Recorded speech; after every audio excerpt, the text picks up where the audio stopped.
코로나19 바이러스 확진 증상은 크게 경증과 중증으로 나뉩니다. 우리가 흔히 생각하는 감기 증상이 경증, 폐렴 단계로 접어드는 것이 중증인데요.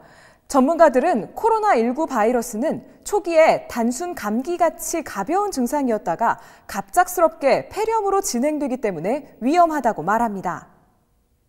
코로나19 특징이 초기에 증상이 경미하다가 갑작스럽게 폐렴이 생기는 거예요. 그리고 엑스레이에 안 보이는데 CT를 찍으면 간율 형태로 바이러스 폐렴의 특징이 보이게 돼요.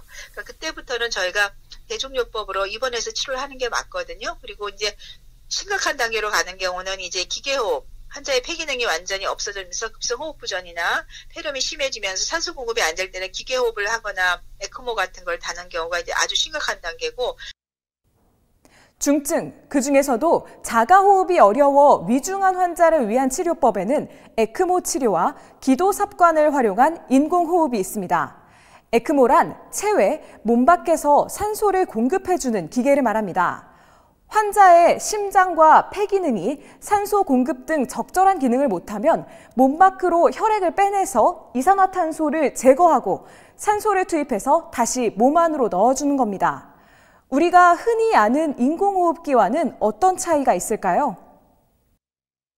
인공호흡기는 환자의 기관지에다가 기관을 삭관을 해서 거기로 산소를 직접 넣어주는 거고, 이 에크모는 아예 몸 밖에서 기계에서 산소를 투입을 해서 몸으로 혈액을 통해 넣어주는 거죠. 그러니까 에크모가 훨씬 더 심한 단계에 쓰는 기계예요.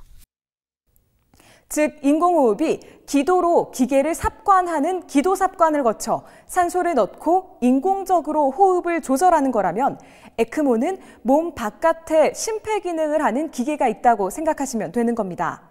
24일 오후 현재 전국적으로 에크모 치료나 기도삽관으로 기계 인공호흡을 하고 있는 환자는 모두 2명.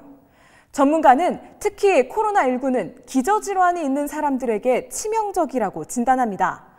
감기 바이러스의 일종이다 보니 어린아이들이나 건강한 사람들은 감염되어도 증상이 없는 경우가 많지만, 기저질환이 있는 경우는 폐렴을 이겨내기 어려운 경우가 생긴다는 겁니다.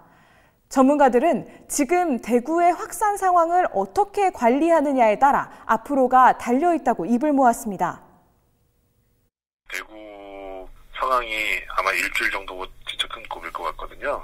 환자 수가 그다음에 어떻게 퍼져나가나, 그 퍼져나간 사람들이 또 2차 감염을 일으키나, 그 정도가 중요할 것 같아요. 그래서 따져보면 지역사회 감염은 아마 방역당국이나 일반 전문가도 다 사실 예상을 했던 거고. 이거는 예측하기는 어렵습니다. 앞으로 얼마나 잘 관리하느냐에 따라서 그 장기화에 대해서는 결정이 될 것 같습니다.